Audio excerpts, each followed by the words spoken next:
Hi there, my name is Mona Loy of Blackbright News. Today I decided to talk about a stigma attached to being born. I was born of Jamaican parents, and when I was born, I was actually conceived in Jamaica, and my dad was a police officer. However, my mum thought he was single and she fell in love with him, and of course they did the dirty and I ended up being born. But when my mum found out she was married, she couldn't stay in the country because she felt embarrassed and she didn't want to bring embarrassment to her family. So she decided to heed the call to come to the UK, and that's what she did. I mean, can you imagine a black woman? She doesn't know anybody in the UK, and she decides to come over there to save face for her family and for herself, really. So she comes over here and she's already determined. Sorry, I got a fog in my coat. She's determined to have the child, not get rid of me, but have me in a strange country. So when I'm thinking about stigma attached to being born in that context, I'm thinking, yeah, stigma attached to illegitimacy. How frightening and scary it must have been for her to come to a strange country, not knowing what to expect, and pregnant. Anyway, my mum is a fighter. She's always been a fighter. And what she said she did was, she said within 3 days of arriving in the country, she had a job. And she worked and she worked and she worked. And she ended up, and because she worked so many hours, she had to put me in a foster home. So I was raised not by my mum for a few years, but by an Anglo-Asian and a white woman. And because I was raised by them, both of them had that British culture, which wasn't warm, because the British culture is quite a stiff upper lip. They tend not to show their emotions. And then conversely, you have the passion of the West Indian culture. So when I was born, I actually had that nurturing and that passion and that love for my mum. And then within maybe about less than 6 months, I was given to a white person and an Anglo-Indian person who were doing a job. And their job was to look after me and a load of other kids. And so there was that nurturance was taken away. So I'm not quite sure what that did to me psychologically, but I'd imagine that I did feel abandoned, and I've wondered where my mum was, and all of those kind of things that children would go through who've been snatched away from their parents. And I would have had all those attachment issues. The fact of the matter is that, you know, as an adult, when my mum tells me that story, she's always kind of tense. She's even trembling, even now, years and years afterwards. She never talks well of Jamaica.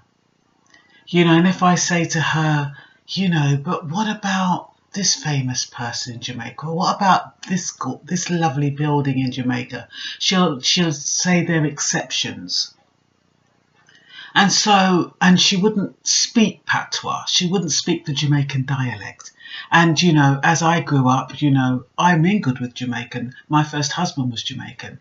So I would, sometimes when I talked to her, I'd drop into that dialect, and she hated it.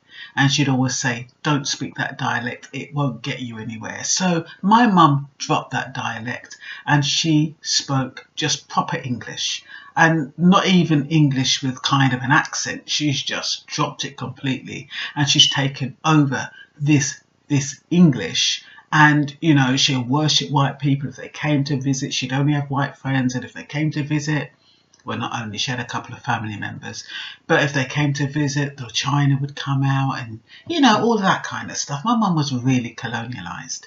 But at the same token, she had a purpose, and she wasn't she knew that she had to behave in a certain way to get what she wanted. I didn't know that. I just thought my mum used to suck up. And I used to think, oh, why is she sucking up to those white people all the time? You know what I mean? But I realised that in order to get along as best as possible and have a peaceful life and conform, you've got to toe the line. As black people, we need to toe the line. And so what happens is you learn to speak nice, you learn to laugh at their jokes, and you learn to get on and just be, calm, unassuming, fall under the radar. And it's the ones that have come out of that kind of stereotype, not stereotype, that's the wrong word, but they've come out of that mould and who have become themselves and who have broken away and who are more outspoken and who are kind of more aggressive. That has caused, this division. But I don't see how society can expect the new generation to behave like the old generation. They can't expect that. And what's happening as a result is like a reaction. So that's why they say the Windrush people, they were hardworking, they were lovely people, you could get on with them, you could have a nice conversation. You'll always hear white people say that. Oh, that lovely Windrush generation, oh, they are a lovely lot of people, I'll really work hard, and it's this new lot. And that's what's happened with the new lot is that they have been brought in an area where they've thought, well, I ain't sucking up to anybody. I've got as much right as anyone. I should be able to do whatever I want. And why can't I do whatever I want? They've started questioning the status quo.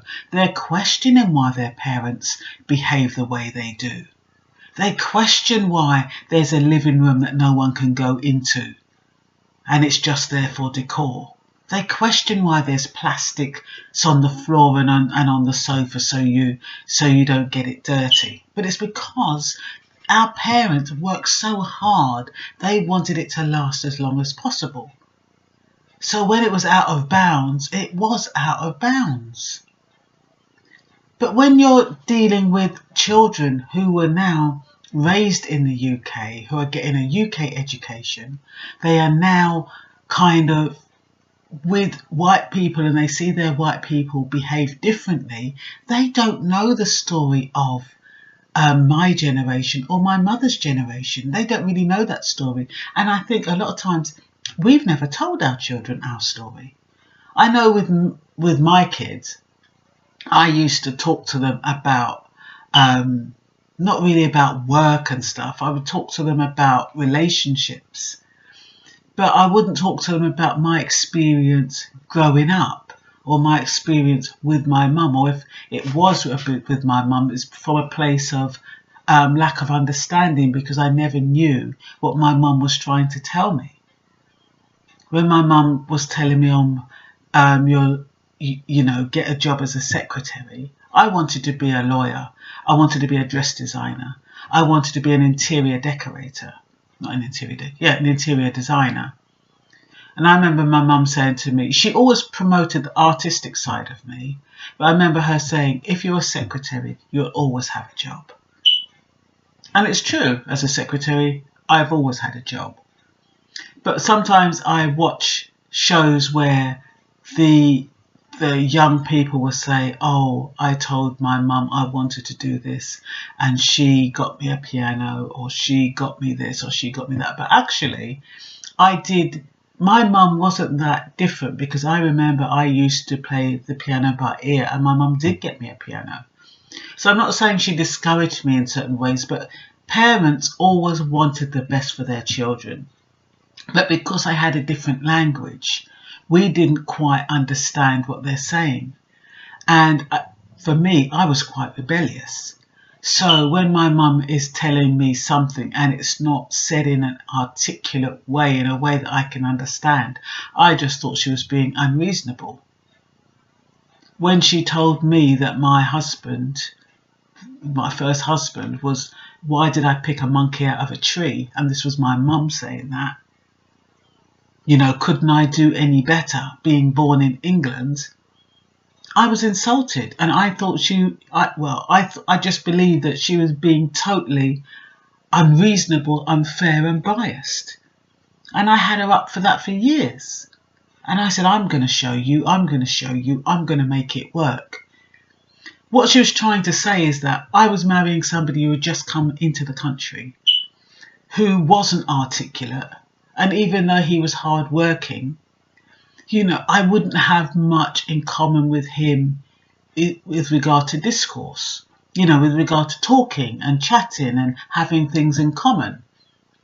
But for me, because I had a background where, I'd been kind of had a loving, nurturing couple of months and then thrown in a cold atmosphere for a couple of years and then back into a kind of a strange environment after I went back home, I was just looking for somebody to show me attention and someone to show me passion. I didn't care whether or not they could speak my language. I couldn't care whether or not they had the Jamaican dialect. I didn't care that he was aggressive and hostile and ignorant. I didn't care. As far as I was concerned, he was giving me the attention that I wanted.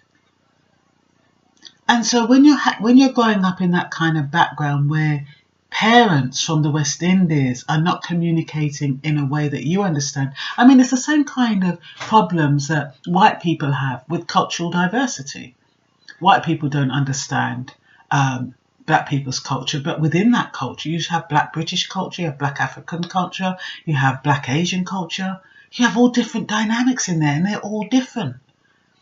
So if a white person is unable to unravel, the difference with white people is that they ask a lot of questions. They love the storytelling. A black person, if you ask a white person, say, for example, what they did over the weekend, I went over to my daughter, she was in the kitchen, I went upstairs, I decided to bring down the blanket and I brought down little Bobby. When I brought down little Bobby, we sat in the kitchen, she made egg and bacon and we just sat there, and while she was sitting there I was doing some embroidery, and then I noticed that her curtains needed washing, so I took down the curtains, I put it in the washing machine, and then while she was there she was having a little gas, and then her husband came home and me and him was talking, and it just goes on. You ask a black person, what did you do for the weekend? Oh, I just went to see my mum. Or I went into town. And that's it. And then for a white person who's just opened up, it comes like you've got something to hide or that you're hiding something. But it's just that black people aren't used to opening up like that.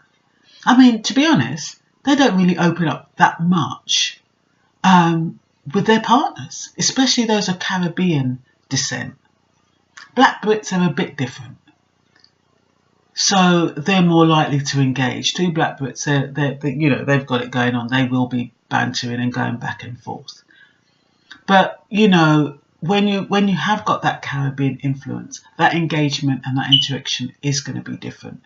So what I'm trying to say is that if white people have a problem in understanding our culture, can you imagine us as young people being born in England, trying to understand the culture of our parents and getting it wrong and misunderstanding that what they're saying is meant to be good for us, but we're seeing it as unfair? So the way my mother, if my mother had said to me, look, Myrna, I know you like this young man, but I don't, because he's born in the West Indies, I don't think that, you're going to be that compatible. I don't think you're going to have that much in common. I don't think, you're going to be able to talk about the things that how can he benefit? How is he going to lift you up? Because that's always what she used to say to me. Find someone to lift you up, not someone who's going to drag you down. But, it's difficult. And when we live in a society where there is a stigma to being black, and you do have all these other dynamics going on, it's not easy. And so when I was watching a program this week, I think it was called Black the New Black, and I could identify with their experiences, and my heart just saying, ba-doom, ba-doom. And I was thinking to myself, we've got a common experience here.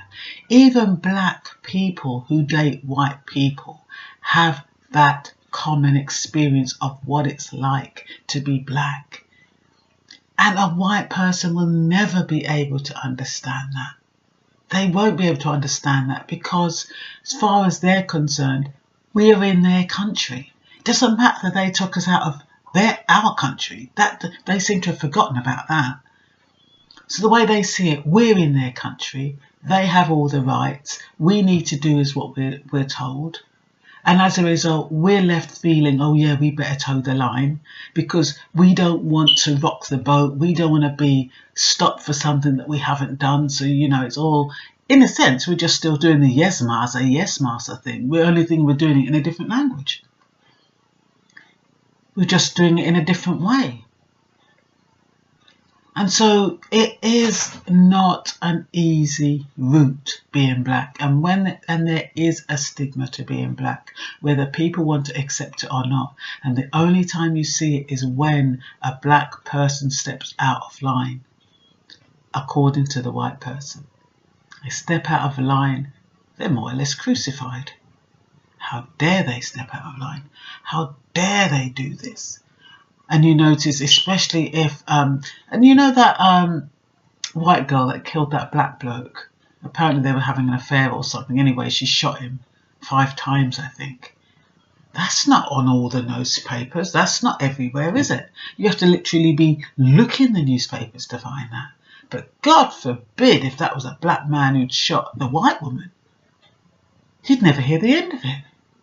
And that's what I'm talking about. It's not even about, if people were treated the same when it came to law, legal matters, finances, mortgage applications, schooling, we wouldn't have an issue. But we're all under the same law, but within that same law, we're treated differently. And that's our beef. And we have a right to have that beef. So yeah, there is a stigma to being black.